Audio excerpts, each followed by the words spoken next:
자, 우리가 성탄절을 맞아서 계속 창조, 타락, 구속 시리즈 설교를 지금 진행하고 있습니다. 지난주에 예수님께서 이 땅에 인간의 몸을 입고 오셔서 십자가에서 우리의 죄를 위한 영단번의 제사를 드리심으로 우리의 죄를 깨끗하게 하시고 우리를 구원하신 내용들을 우리가 함께 살펴보았습니다. 기억나시죠? 자, 우리가 예수님의 십자가 사역을 통하여서 구원받고 죄사함을 얻었기 때문에 우리는 구약의 백성들과는 다른 방식의 예배를 드리고 또 신앙생활을 해야 한다는 것도 함께 나누었습니다. 구약의 백성들이 죄사함을 목적으로 하는 예배를 하나님 앞에 드렸다면 우리의 예배는 죄사함 그 자체가 목적은 아니다라고 말씀을 드렸죠.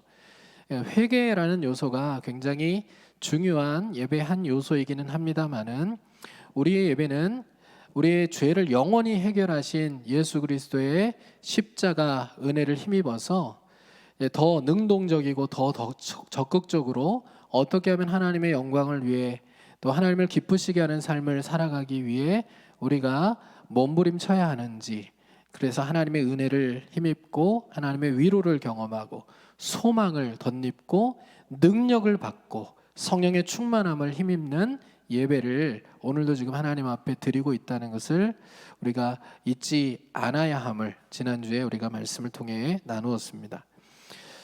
궁극적으로 우리가 신앙생활의 목적을 더 깊이 이해하기 위해서는 예수님의 전체 사역을 좀 다 들여다봐야 되거든요. 예수님이 성육신하시고 십자가에 죽으셨어요. 근데 여기서 멈춘 게 아니잖아요. 예수님 십자가에 죽으시고 그 다음에 어떤 과정이 있었습니까? 부활하셨죠? 부활이 굉장히 중요한 사건이고 이후에 살펴볼 겁니다. 부활하신 다음에 여기서 멈춘 것도 아니죠? 이게 다 끝까지 가야지 의미가 다 있는 거예요.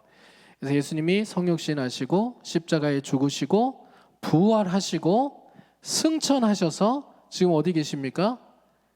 하나님 우편에 앉아 계시죠. 그리고 우리가 사도신경으로 신앙 고백한 것처럼 심판하러 다시 오실 거예요. 예수님의 재림까지입니다. 그러니까 이 모든 과정이 우리 신앙생활에 영향을 미치는 과정이어야 되고요. 우리가 신앙생활할 때 이 모든 과정을 염두에 두고 신앙생활을 해야 된다라는 것입니다. 근데 많은 경우에 구약의 백성들처럼 신앙생활을 하는 사람들이 너무 많아요. 예수님의 죽음에 딱 멈춰 있는 거죠. 신앙생활에 영향을 받고 염두에 두고 살아가는 신앙생활이 예수님의 죽음에 딱 멈춰 있는 경우들이 많이 있습니다. 죽음에 멈춰 있다는 것은 무엇일까요? 예수님이 나를 위하여 죄 씻어 주시고 용서해 주시고 죄 사해 주셨다, 나를 구원해 주셨다, 이 감격 가지고 여기만 붙들려 있는 거예요. 실제 부활한 예수 그리스도를 바라보고 나도 부활을 생각하며 내 삶의 여정에서 믿음을 가지고 세상을 이기며 살아가는 건 안 되는 거죠. 그리고 승천, 그리고 다시 오실 예수님, 예수 그리스도께서 반드시 다시 오신다고 말씀하셨고 주의 재림의 날에는 최후의 심판이 이루어진다고 말씀하셨고 각 사람의 행한 대로 보응하신다고 말씀하셨고 말씀에 순종한 자들과 그렇지 않은 자들에 대하여 주님이 구별하신다고 말씀하셨는데 예수님의 재림까지를 염두에 두고 신앙생활이 이어지지 않고 죽음에 딱 멈춰 있는 경우가 있는 거죠. 그래서 더 좋은 그리스도인, 세상을 변화시키는 그리스도인, 세상에 영향력을 끼치는 그리스도인을 딱 보면 저 사람들이 하나님의 사람들이라는 것이 무엇인지 세상 사람들이 딱 보고 느껴야 되는데 그런 영향력이 별로 나타나지 않고 교회 안에 갇혀서 그리고 내 신앙의 테두리 안에 갇혀서 스스로만 그리스도인이라고 생각하며 살아가는 신앙인들이 굉장히 많은 거죠.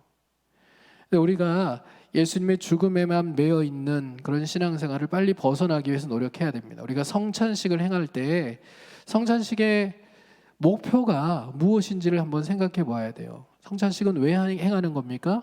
그리스도의 죽음을 기념하는 거죠. 나를 위하여 몸을 찢으시고 피를 흘려주신 그리스도의 죽음을, 이 구속의 사역을 기념하는 예식이 성찬식입니다. 그러나 성찬 예식의 목표 자체는 그것을 기념하는 데만 있지 않아요. 성찬식의 본문을 잘 들여다보면 반드시 삶으로 연결되어 있습니다. 그리스도의 몸에, 그리스도의 보혈을 마시는 일에 합당하지 않게 먹고 마시는 자는 반드시 저주를 받는 거예요. 벌을 받는 겁니다. 자, 먹고 그 다음에 살고 합당하게 그리스도의 몸과 피에 합당한 삶을 산 다음에 다시 돌아와서 성찬 예식을 행하는 겁니다. 우리 때처럼 성찬 예식을 이들이 1년에 2번, 3번 행하던 때가 아니라 매주마다 성찬 예식을 행하던 때였기 때문에 지속적으로 무엇을 염두에 두고 삶을 살아갔다는 것을 말하는 겁니까? 예수님이 나를 위해서 흘려주신 그 보혈을 무가치한 것으로 만들지 않기 위해서 삶 속에서 그 몸과 피를 받기에 합당한 삶을 살아내는 것을 목표로 그들이 신앙생활을 했다는 것을 말하는 거예요. 그 목표를 가지고 이웃을 사랑하며 섬기기 위해서 노력하고 더 좋은 그리스도인이 되기를 위해서 하나님의 영광을 위한 언행 심사를 가지며 살아가기 위해서 몸부림치는 삶을 살다 돌아와서 성찬을 기념하고 이 성찬을 통하여 다시 한번 도전을 받은 거죠. 어떤 도전을요? 내가 이번 한 주간도 세상 속에서 살아갈 때에 그리스도의 몸과 피에 합당한 인생을 살아가야겠다. 그리스도의 몸과 피를 무가치한 것으로 만들지 않아야 되겠다라는 결단을 가지고 세상 가운데로 나아간 겁니다. 그렇게 우리가 하나님의 백성들로서 지금 이 시대를 살아갈 때 반드시 마음에 기억해야 되는 것은 십자가를 붙들고 주저앉아 있는 게 아니라 십자가를 단단히 붙들고 세상 속으로 나가서 이기며 살아가는 삶을 살아야 된다라는 것을 반드시 마음에 새겨야 돼요. 찬송가 270장의 4절 가사를 보면 이것이 잘 묻어나와요. 십자가 단단히 붙잡고 날마다 이기며 나가세 머리에 면류관 쓰고서 주 앞에 찬양할 때까지. 한번 불러볼까요?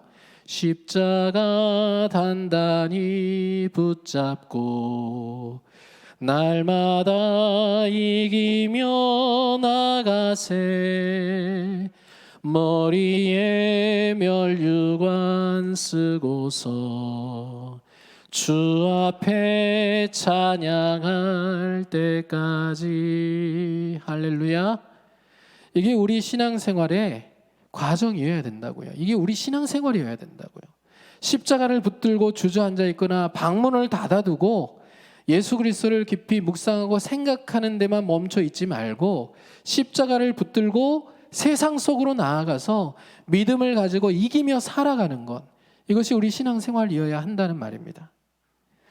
여러분, 우리는 지금 예수님이 성육신 하실 때 이미 이 땅에 임한 하나님 나라와 예수님이 재림하실 때에 완성될 그 하나님 나라 사이를 살고 있는 존재예요. 이것을 이미 여러분들이 많이 들어보셨던 전문 용어로 얘기하면 이미와 아직의 중간 시대를 우리가 살아가고 있는 겁니다. 하나님의 나라는 이미 임했어요. 그러나 그 하나님의 나라는 완성되지 않았습니다. 우리는 완성될 하나님의 나라, 그 나라가 임할 때까지 우리의 믿음의 싸움을 십자가를 붙들고 세상 속에서 이기며 살아가야 되는 존재인 거예요. 믿으시죠? 그러니까 우리가 싸워야 되는 세상에서의 싸움은요, 치열한 영적인 전투가 벌어지고 있는 세상 싸움, 그것을 우리가 지금 마주하고 있다는 거예요. 세상에 보니까 뭐 전투가 일어나고 전쟁이 일어나고 그런 상황은 아니라서 우리가 태평하게 있을 때가 아니라 이 세상은 기독교 세계관을 가지고 보면 치열한 영적인 전투의 현장인 거예요. 사탄이 예수 그리스도의 십자가 사건을 통하여서 치명타를 얻어맞았어요. 뱀의 머리를 상하게 하신 거죠. 그런데 죽지 않았어요. 영원히 멸망하지 않았어요. 아직은 미쳐 날뛰고 있는 시대입니다. 그래서 베드로 사도가 뭐라고 얘기하냐면 베드로전서 5장 8절 말씀에서 이렇게 말씀하고 있어요. 같이 한번 읽어볼게요. 근신하라, 깨어라, 너희 대적 마귀가 우는 사자같이 두루 다니며 삼킬 자를 찾나니. 너희 대적 마귀가 뭐와 같이요? 우는 사자와 같이. 사자가 왜 울어요? 지금 부상을 당했어요. 신경이 굉장히 날카로워져 있어요. 걸리면 다 죽일 기세로 미쳐 날뛰는 겁니다. 우는 사자와 같이 두루 삼킬 자를 찾아요. 두루 삼킬 자의 대상에 누가 포함이 되어 있는 거예요? 믿는 사람이 포함되어 있어요. 믿는 사람들을 삼켜서 영원한 멸망 가운데 던져 넣으려고 미친 듯이 날뛰고 있는 세상입니다. 그리고 여전히 예수를 믿지 않는 사람들은 예수께로 나아가는 길을 막아서 영원한 멸망으로 끌고 가려는 것이 지금 사탄이 미쳐 날뛰고 있는 세상의 모습이라는 거예요. 그러니까 이 기독교 세계관을 가지고 여러분 세상을 보면 보여야 됩니다. 뭐가 보여야 됩니까? 사탄이 미쳐 날뛰고 있는 그 모습들이 보여야 돼요. 문화와 종교와 사회와 또 질병을 통하여서도 사탄은 지금 발악하고 있구나. 믿는 사람들을 끌어내리려고, 믿음의 대열에서 이탈시키려고, 그리고 믿지 않는 사람들은 예수님께 나아가는 길을 더 막아서려고 사탄이 몸부림치고 있구나라는 그것이 보여야 되는 거예요, 여러분. 코로나의 상황도 저는 다르지 않다고 생각합니다. 코로나의 상황 가운데서 사탄은 극렬하게 미쳐 날뛰고 있습니다. 많은 믿는 사람들에게서 신앙을 앗아가고 있죠. 실제 뜨뜻미지근하게 예수님을 믿던 많은 사람들이 신앙을 버리고 지금 돌아서고 있습니다. 사탄에게 무릎 꿇는 거죠. 예수 믿지 않는 사람들은요, 교회에 대하여 신앙에 대해서 더 부정적인 생각들이 강화되어서 예수님께로 나아오는 길들이 더 심하게 차단되고 있는 현실을 지금 우리가 마주하고 있는 거예요. 여러분, 이 어려운 때를 지나가면서 우리가 지금 영적 싸움을 싸우고 있다라는 사실을 기억해야 근신하고 깨어 있을 수 있는 거고요. 무엇을 해야 되는지가 보일 수 있는 겁니다.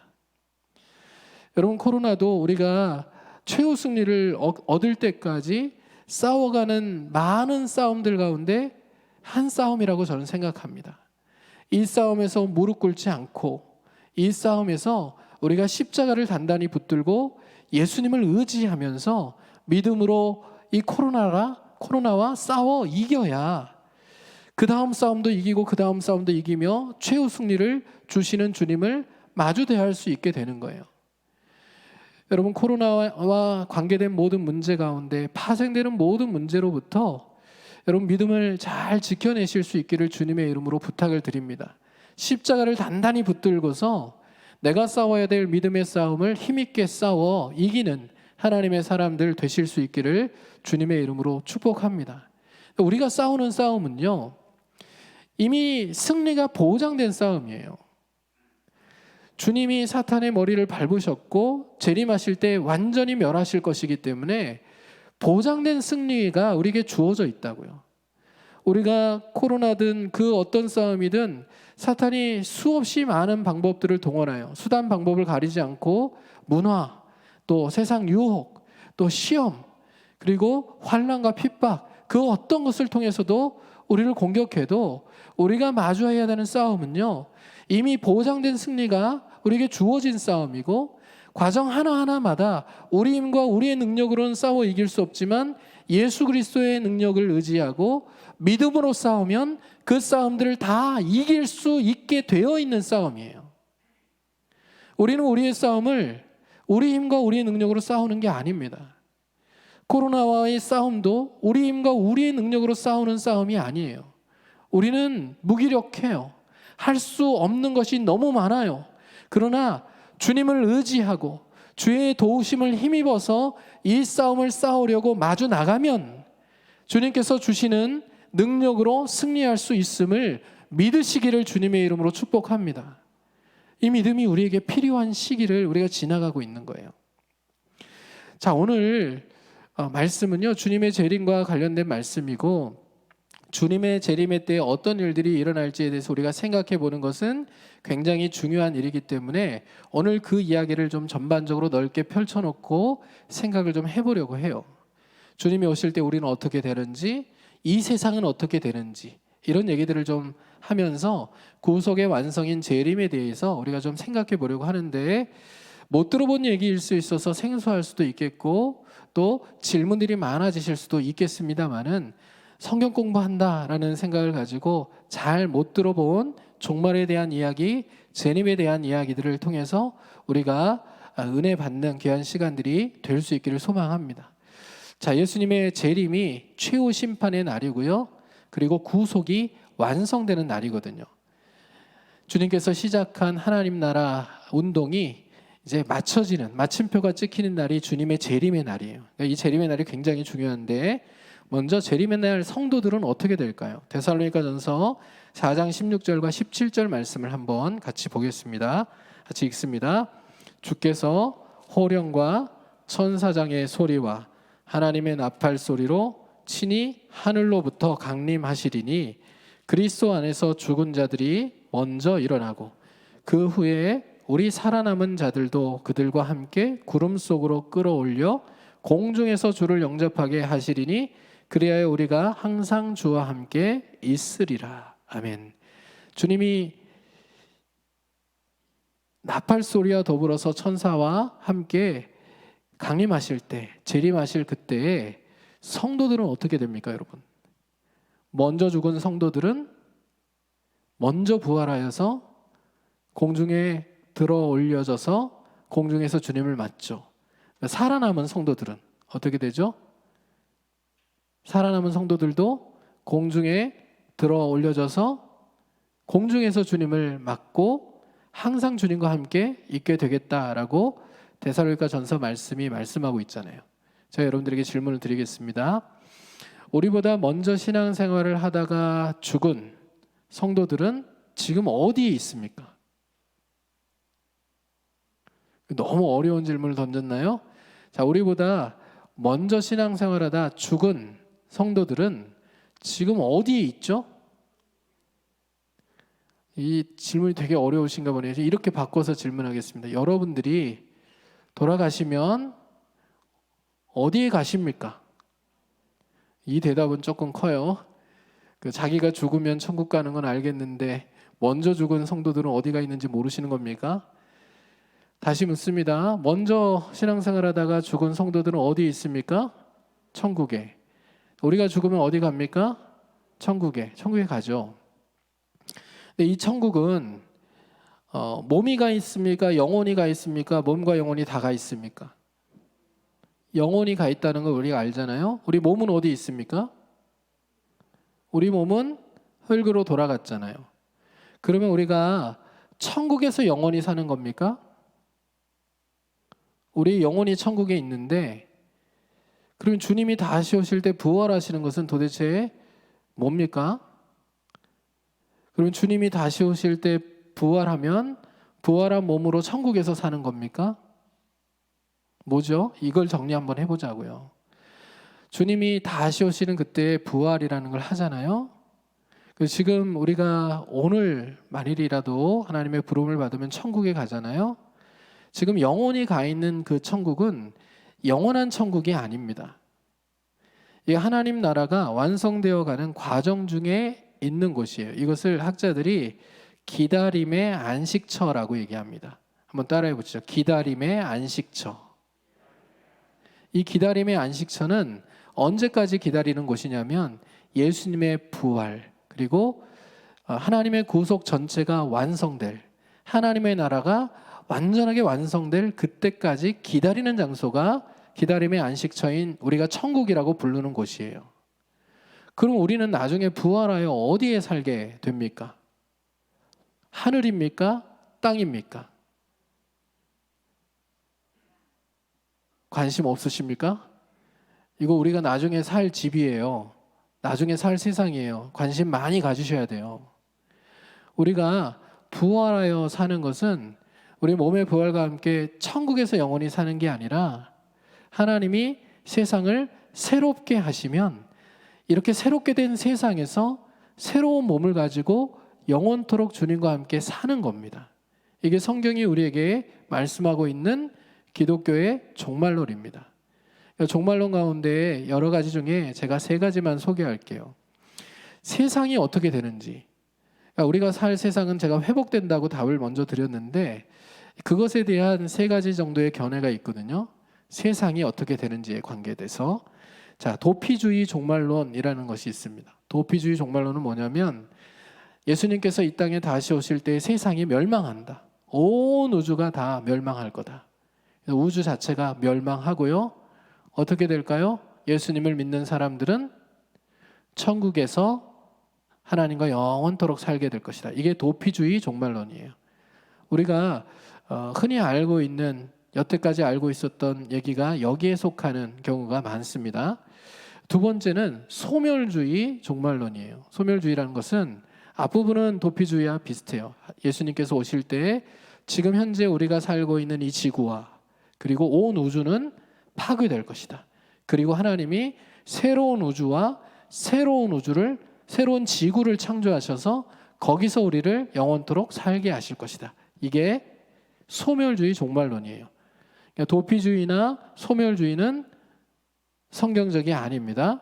그리고 우리의 견해도 아닙니다. 세 번째 우리가 지지하는 견해는 조금 전에 말씀드렸듯이 회복주의 종말론입니다.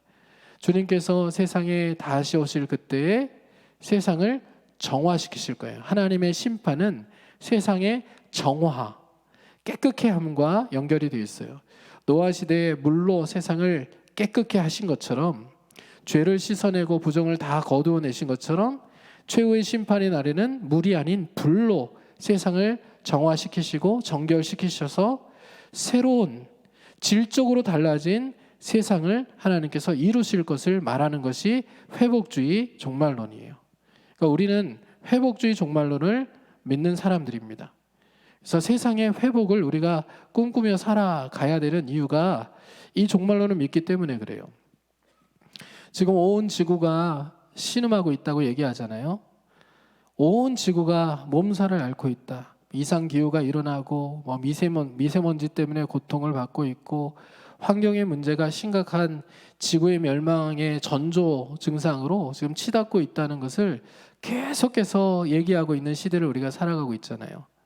인간이 노력하면 이 지구 안에 일어나는 몸살을 앓고 있는, 지구가 앓고 있는 이 문제가 해결될 수 있을까요? 탄소 중립 운동을 계속 벌이고 있고 여러 운동들을 하고 있지만, 필요한 운동들이지만, 그리고 기독교인들이 적극적으로 동참하고 또 회복해야 될 운동이긴 하지만 이 운동들만으로는 지구 멸망의 속도를 늦출 수는 있어도 온전한 회복을 가져올 수는 없어요. 근본적으로 인간이 죄성을 가지고 있고 악하고 이기적이고 그리고 욕심이 많은 존재이기 때문에 지구가 멸망하는 그날까지 인간은 자기의 이익을 위해서 움직이게 될 거예요. 그러니까 지구가 몸살을 앓고 있는 이 모든 문제가 해결될 그날을 피조물들이 소망하고 있는 거예요. 온 피조물들이 인간의 타락과 더불어서 지금 하나님의 저주를 받아 고통 가운데 있거든요. 피조물들이 앓고 있어요. 몸살을 앓고 있고 중병에 걸려 있습니다. 그리고 그들도 소망하고 있어요. 주님이 나타나신과 더불어서 세상에 하나님의 온전한 회복의 역사가 일어나게 되기를 간절히 바라고 있다고요. 성경이 그것을 말하고 있습니다. 골로새서 1장 20절 말씀을 같이 한번 먼저 읽어보겠습니다. 그의 십자가의 피로 화평을 이루사 만물 곧 땅에 있는 것들이나 하늘에 있는 것들이 그로 말미암아 자기와 화목하게 되기를 기뻐하심이라. 로마서 8장 21절 22절 말씀 또 읽어볼게요.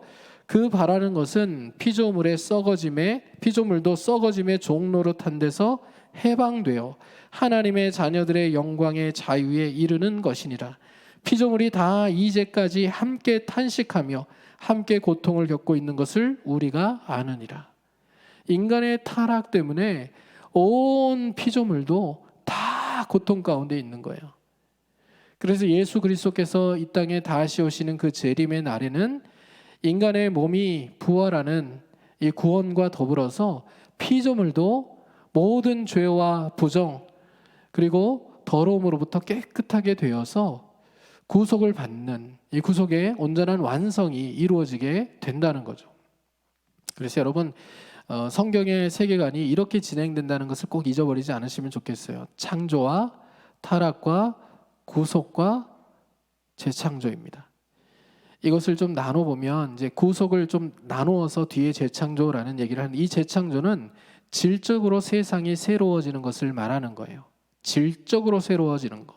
하나님이 다른 우주를 창조하시거나 지구를 창조하시는 게 아니라 질적으로 세상을 새롭게 하시는 것.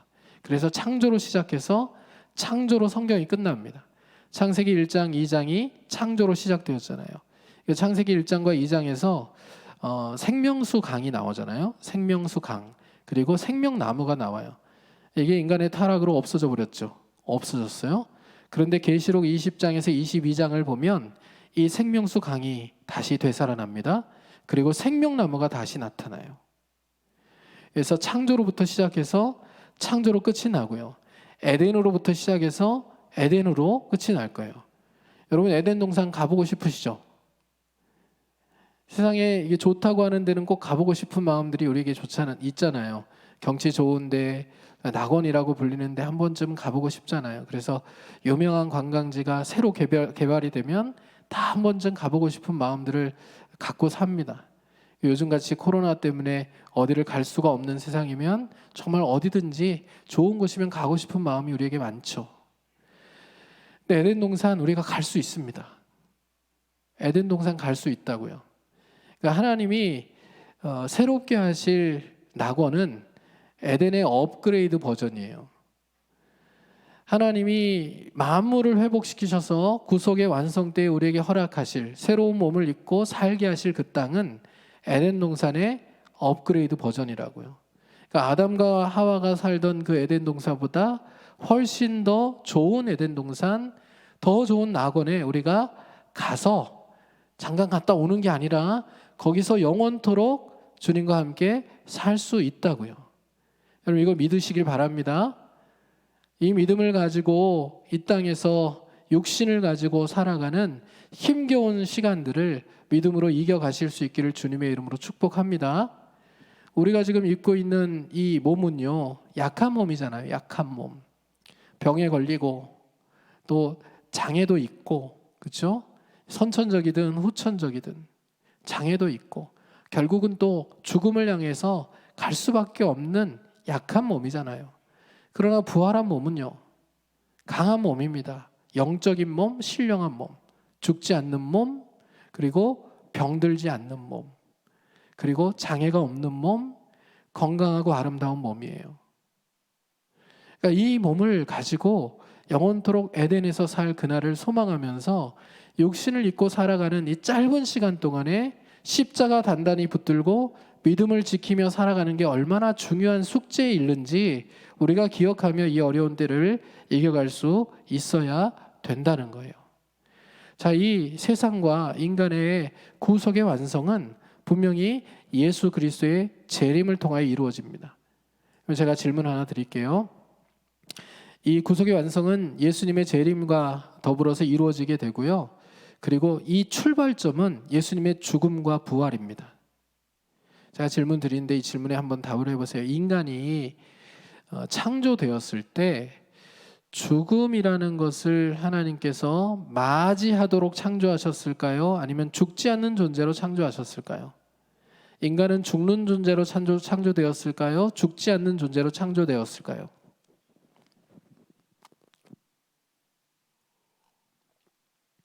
좀 쉽게 바꾸면요, 아담과 하와는 타락하지 않았다면 죽었을까요? 안 죽었을까요?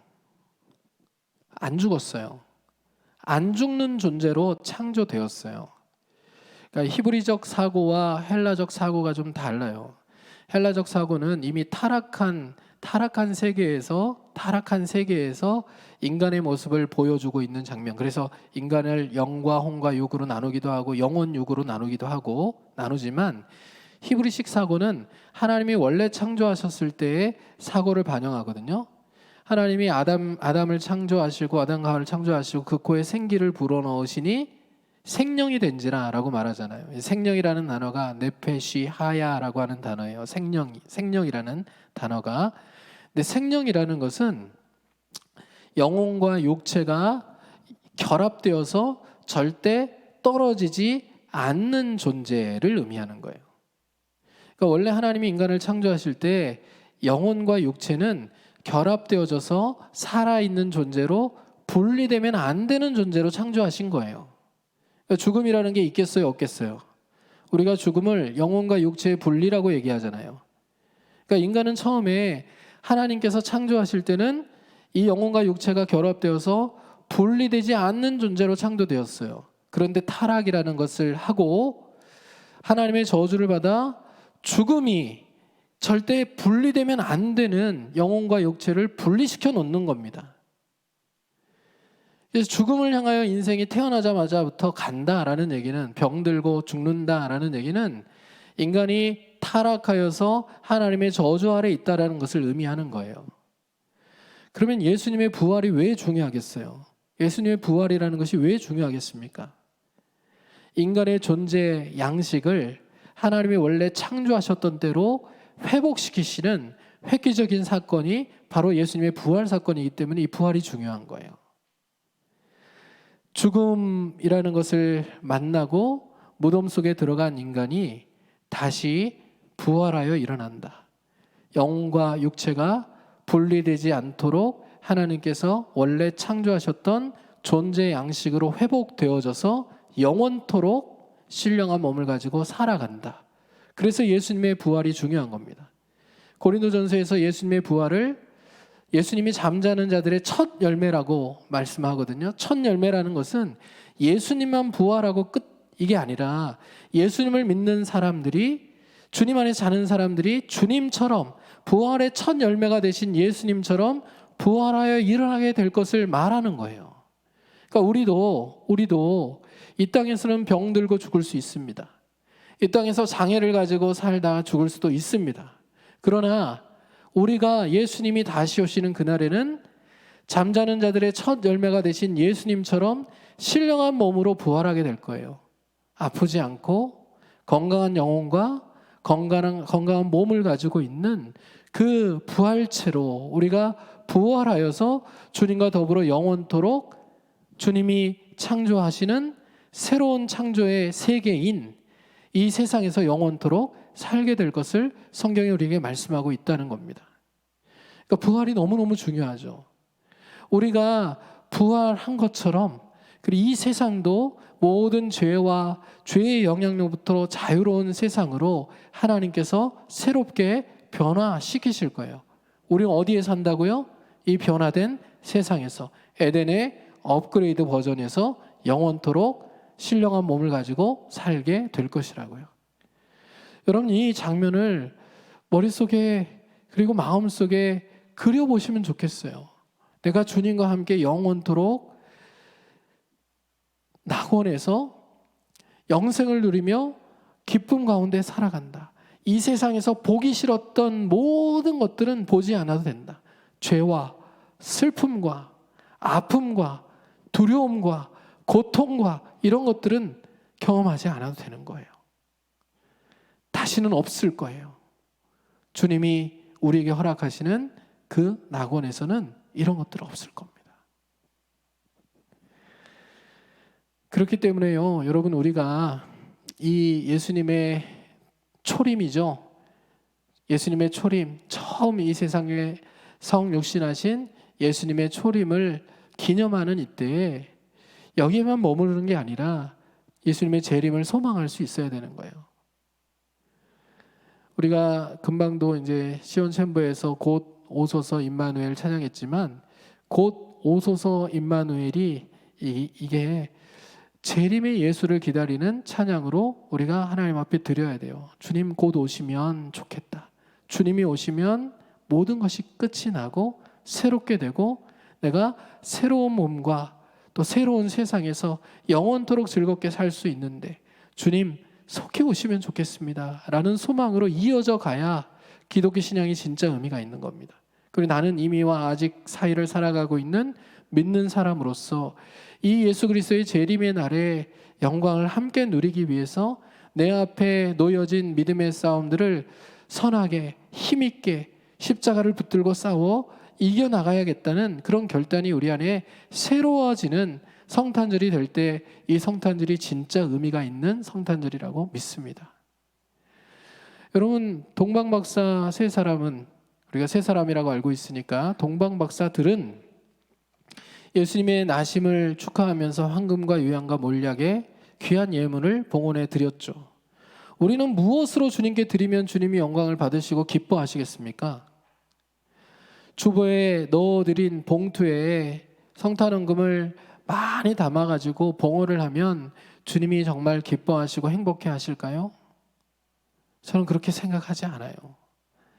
주님의 재림을 기다리면서 주님 재림하시는 그 영광스러운 날까지 내가 내 인생의 싸움을 믿음을 지키며 십자가를 붙들고 예수 그리스도의 피, 예수 그리스도의 몸을 헛되지 않게 하기 위하여 내가 오늘 싸워야 되는 그 싸움을 이기며 살겠습니다. 이 고백을 담아 드릴 때, 그리고 주님의 오심, 그 오시는 그날에 내가 주님의 영광에 온전하게 동참하기를 소망한다는 그 고백과 다짐을 담아 주님 앞에 영광을 돌릴 때, 이게 주님께 드릴 가장 귀한 선물이 되리라고 생각해요. 데살로니가 교회 교인들이 그렇게 인생을 살았습니다. 우리가 오늘 데살로니가 후서를 읽었잖아요. 데살로니가 교회는 사실 사도 바울이 되게 아파했던 교회예요. 사도 바울이 데살로니가를 방문해가지고 오랜 시간 공을 들이고 여기서 말씀을 전하고 했던 게 아니에요. 들어가서 말씀을 전하니까 반응이 폭발적으로 일어났어요. 사람들이 복음에 열광적으로 반응해요. 그런데 유대인들의 시기에서 사회적인 폭동을 일으켜서 바울이 그곳에서 곧장 쫓겨나게 됩니다. 그리고 바울은 계속 이 교회를 걱정했어요. 이 교회가 과연 건강하게 자라날 수 있을까? 성도들은 과연 믿음 생활을 계속 유지하고 있을까? 환난과 핍박이 로마 시대 전역에 지금 모든 국가에 임하고 있는 이때에 복음을 제대로 듣고 그리고 말씀의 훈련을 제대로 받지 못한 이들이 정말 말씀 위에서 인생을 살아가고 있을까? 신앙생활을 잘하고 있을까? 이 어려움과 환난의 때를 견뎌내고 있을까? 걱정이 됐어요. 디모데를 통해서 확인했습니다. 그랬더니 놀라운 소식이 들린 거예요. 그들이 모든 환난, 많은 환난을 겪으면서도 열매를 맺어가고 있는 거예요. 그들이 많은 성도들에게 또 많은 지역의 다른 교회들에게 본이 되고 있다는 소식이 들린 거예요. 그 이야기가 데살로니가전서 1장 6절에서 8절까지 말씀에 있습니다. 한번 함께 읽어보겠습니다. 또 너희는 많은 환난 가운데서 성령의 기쁨으로 말씀을 받아 우리와 주를 본받은 자가 되었으니 그러므로 너희가 마게도냐와 아가야에 있는 모든 믿는 자의 본이 되었느니라. 주의 말씀이 너희에게로부터 마게도냐와 아가야에만 들릴 뿐 아니라 하나님을 향하는 너희 믿음의 소문이 각처에 퍼졌으므로 우리는 아무 말도 할 것이 없노라. 얼마나 기뻤을까요? 근데 도대체 데살로니가 교인들은 어떻게 바울에게 오랜 동안 복음을 가르침을 받지 못했음에도 불구하고 이렇게 믿음 생활을 잘해서 본이 되는 그런 성도로 교회로 든든하게 서 있을 수 있었을까요? 그들이 이렇게 살 수 있었던 것은 예수님의 재림에 대한 간절한 소망 때문입니다. 우리가 이 어려움의 때를 견디면 주님 곧 오시는 그날에 우리가 함께 영광을 얻게 될 것이다. 이 소망이 그들에게 굉장히 컸던 거예요. 주님 곧 오신다. 우리가 어려움의 시기를 지나가지만 육체를 입고 살아가는 이 잠깐의 시간, 주님이 다시 오실 그때에 우리가 경험할 영원한 시간과 비교할 수 없는 이 짧은 시간, 설령 핍박받아 죽는 한이 있더라도 우리가 믿음을 잘 지키면 영원한 시간 가운데 주님과 더불어 영원토록 영광을 누릴 수 있을 것이다. 이것이 그들이 어려움을 견뎌내게 했던 동력이 되는 거예요. 바울도 그것을 알기 때문에 오늘 우리가 읽었던 데살로니가후서 1장 7절에서 10절 말씀에 그들에게 다시 주의 재림에 대한 이야기들을 하면서 재림 신앙을 더 굳건히 할 것을, 그리고 주님이 곧 오실 그때의 영광을 누릴 것을 다시 소망하게 하는 겁니다. 그 말씀을 다시 한번 읽어볼게요. 1장 7절부터 10절까지 말씀 읽겠습니다.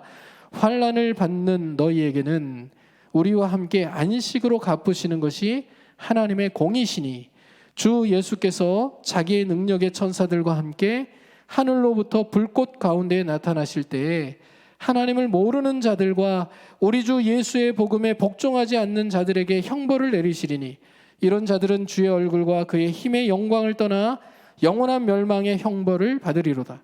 그날에 그가 강림하사 그의 성도들에게서 영광을 받으시고 모든 믿는 자들에게서 놀랍게 여김을 얻으시리니 이는 우리의 증거가 너희에게 믿어졌음이라. 아멘. 주님 반드시 오실 거예요. 그리고 주님이 오실 때에는 환난 가운데서 믿음을 지키며 이겨냈던 성도들에게 안식을 주실 거예요.